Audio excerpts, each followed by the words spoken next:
சென்னையில் நேற்று விசிக தலைவர் திருமாவளவன் ஆதவ் அர்ஜுனாவை சந்தித்த பிறகு செய்தியாளர்களை சந்தித்து பேசினார். அப்போது பேசிய அவர், இந்த சந்திப்பை அரசியலாக பேச வேண்டாம், தமிழக அரசியலில் புதிய அணுகுமுறையை தொடங்க வைத்துள்ளார் ஆதவ் அர்ஜுனா. பொதுவாக ஒரு கட்சியிலிருந்து விலகினாலோ விலக்கி வைத்தாலோ அதை பகையாக கருதுகிற பாரம்பரியம்தான் அரசியல் அணுகுமுறை நீண்ட காலமாக இருந்து வருகிறது. ஆனால் ஆதவ் அர்ஜுனா கட்சியை விட்டு வெளியேறக்கூடிய சூழல் எழுந்த நிலையிலும் அதனை கூட ஒரு பகையாக கருதாமல் வழிகள் இருந்தாலும் அதனை ஏற்று எதிராக நிறுத்தவில்லை.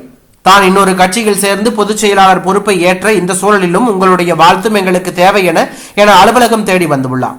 இது தமிழக அரசியல் கற்றுக் கொடுத்த நல்ல பாடமாக கருதுகிறோம்.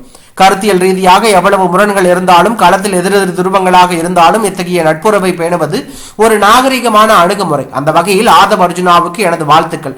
இந்த அரசியல் நாகரிகத்தை அனைவரும் கற்றுக்கொள்ள வேண்டும். களத்தில் கடுமையாக முரண்பட்டாலும் கூட அதனை பகையாக ஏற்றுக்கொள்ளக்கூடாது. இங்கு வந்துதான் இந்த முடிவு எடுக்க வேண்டிய சூழ்நிலையை சுட்டிக்காட்டி, அம்பேத்கர் ஆகியோரின் கொள்கைகள் வழியில் தமிழக வெற்றி கழகமும் விடுதலை சிறுத்தைகள் கட்சிகளும் ஒரே கொள்கையை பேசுகிறது என்று திருமாவளவன் பேசியுள்ளது. தற்போது தாவைக்காவுடன் திருமாவளவன் கூட்டணி வைக்க முயற்சி செய்கிறாரா என்கின்ற கேள்வி எழுந்துள்ளதாக தகவல் வெளியாகி பரபரப்பையும் அதிர்ச்சியும் ஏற்படுத்தியுள்ளது.